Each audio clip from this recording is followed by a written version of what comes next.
you can see that it is mass to charge ratio, ambayo kumbuka tunaongelea ile ili tunapofanya determination lazima tu consider mass to charge ratio. Sasa kama tumemconsider hapa huyu neon as an example, tukamvaporize, tukaconsider ile ionization process, then tunasema kwamba thus its mass to charge ratio is equal to the mass divided by the positive one. Kwa hiyo tutachukua ile mass tutadivided na ile positive one, therefore is where we are going to have the mass to charge ratio, kwa sababu the charge will be the positive one. So the values of mass to charge ratio are used to identify the masses of different isotopes of an element.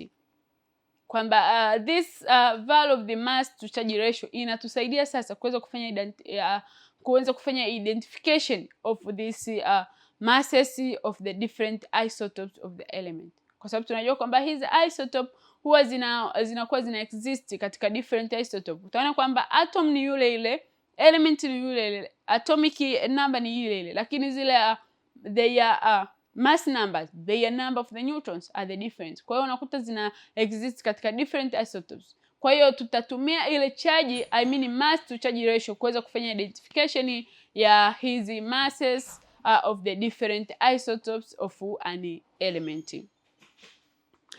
So the mass spectrometry is also used to identify the mass of any atom, molecule, or a fragment of organic molecule such as drug, petroleum and protein.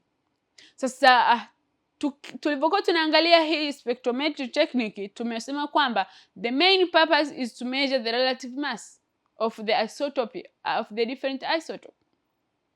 Na hii mass yake obviously we are going to consider the mass to charge ratio, ambapo hiyo itatusaidia kufanya hizo identification za masses. Sasa utaona kwamba hii spectrometry concept ambayo inatumia the spectrometer kufanya hii measuring ya mass, tunaona kwamba it is also useful in the identification of the mass of an atom. Any atom, lakini pia we have the molecule, we have this fragments of the organic molecule, ambapo tukiongelea organic molecule hapa tunaenda kwenye organic compounds. The organic compound, for instance, we can talk about the drugs. We know a lot of the drug. Na drug sio kwamba ni yale madawa kulevya tu, no. Even those medicine in the hospital, in general here we call it the drugs. Zile pia ni nini? Ni drug. Lakini pia we have this petroleum. We have the protein. Tunajua kwamba protein is an organic compound. It's organic compound. So can you see that hii technique inaweza kutumika kuweza kufanya identification ya hizi pia. Inaweza kutumika kufanya identification ya hizi concept pia. So now my students, let us see about the isotopic peaks. Kwamba bado tunaendelea na ile concept ya spectrometer. Sasa kwenye ile mechanism tuliona kwamba baada ya zile particle kupenetrate mpaka mwisho zitakuwa detected. Tukaona kwamba zikiwa detected, obvious kuna recorder pale, information zitakuwa displayed pale. Sasa kuna zile peaks ambazo zinatokea kwa sababu information zikiwa zinakuwa detected somewhere, utaona kwamba information ambayo utakuwa unaiona inakuwa displayed pale inakuwa katika graph fulani, itakuwa ni peak tofauti. Sasa now we have to look this isotopic peaks, kwa sababu kupitia hapa we are going to have the knowledge on how we can read those peaks ambazo zitasaidia kufanya identification ya zile abundances na hizo amount of the different sample ambazo tutakuwa tumezimeasure. So the height of the peaks are proportional to the relative abundance of the different ions. Peaks, yani peaks tunaongelea zile let us assume you have the graph. Sasa kwenye graph pale tuashumu ile miimili ambayo inatokea. That is what yani zile information ambazo zinakuwa displayed. Sasa the way ile graph itakavyokuwa, that is what we call the peak. The peak. Sasa anasema kwamba this are the height, yani ni zile heights ambazo zitakuwa zinakuwa displayed kwenye ile graph yako ambayo utakuwa unaiona pale kwenye recorder. Anasema kwamba they are proportional to the relative abundance of the different ions. Are proportional. You have to note this. So the mass spectrum show the percentage abundance versus the mass to charge ratio of each species in the mass spectrometer. Sasa kumbuka hapa tunatumia kile kifaa chetu ambacho ni mass spectrometer. Detector pale asha detect. Utaona pale kwenye recorder hizi information zinatokea, utaona peak mbalimbali. Sasa hizi peak, first of all you have to know that are the proportion to this abundance of the different ion. Kwa hiyo you will able to note. Ina maana kwenye graph yetu tutakuwa na side mbili. Tutakuwa na vertical na horizontal. Kwenye vertical tutakuwa na hii abundances. Lakini kwenye horizontal tutakuwa na nini? Tutakuwa na charge ratio. Kwa hiyo ndio maana unaona kwamba mass to charge ratio. Maana yake kwamba vertical axis inakuwa ni nini? Inakuwa ni percentage, horizontal axis inakuwa ni this we call it the mass to charge ratio. Okay, so the isotope present in the sample are showing as peak, and the size of the peak is proportional to the abundance of the mass. Kwa hiyo utaona kwamba zile peak ambazo zitatokea sasa kwenye ile graph yako, that is what we call the isotopes ambazo zipo kwenye ile nini, ile sample yako. Kumbuka ya majibu yote mpaka hizi peaks zimetokea ni baada ya kufanya zile measurement. Toka ulianza mwanzo kule, sample yako uliiweka pale kwenye ile vaporization chamber, ikawa converted, ikapasi, ikafanya zile particles zikazalishwa mpaka step ya mwisho ile mechanism ya mass spectrometer.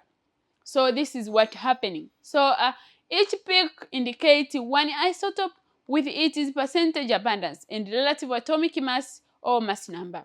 Hasa kila peak itakuwa inaonyesha zile abundance, na maana utakuwa na uwezo wa kusoma percentage, lakini pia utakuwa unaweza uwezo wa kusoma zile masses.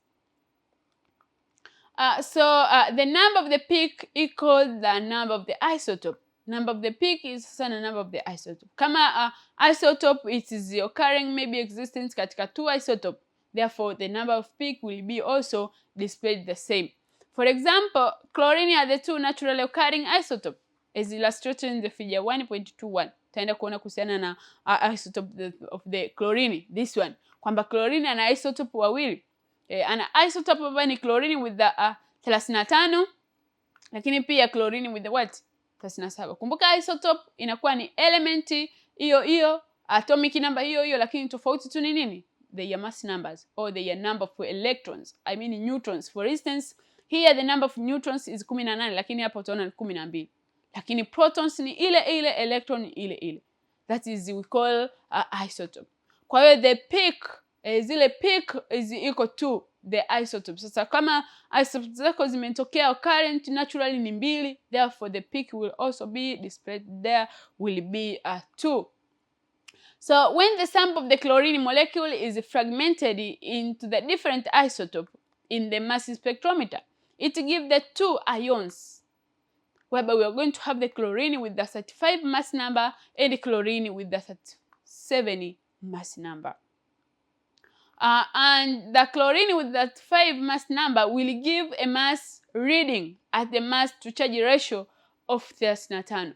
Kwamba ile mass to charge ratio ya chlorine ambayo itakuwa ni mass number 35, therefore mass to charge ratio yake itakuwa ni ya nini? 35.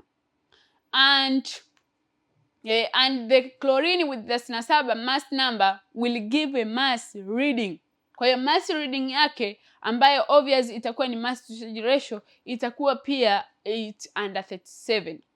Itakuwa ni kwenye 37. So the ratio between the height of the 2 peak and the abundance of the isotope will be 3:1. Kwa sababu tuna peak mbili. Tuna peak mbili as we have the 2 isotope. So a pair of the peak like this indicate that the 2 isotope of chlorine are present in the compound as shown in the figure 1.22. So this is our figure. Kwa hiyo final utaona kwamba this peak appear like this. This is the chlorine with the 35. This is chlorine with the 37. So mass to charge ratios ambayo ni M, this one will be this, percentage zinakuwa huku. So this is the percentage abundance in the chlorine isotope. Kwa hiyo unapoanza ile process yako mass spectrometer, ndipo mpaka mwisho unakuja kupata hichi kitu. So my student, after there, I would like to say this marks the end of our discussion. Thank you so much for watching our Media Educare TZ. Keep watching so you can benefit from other tutorials. Bye bye. Have a good time.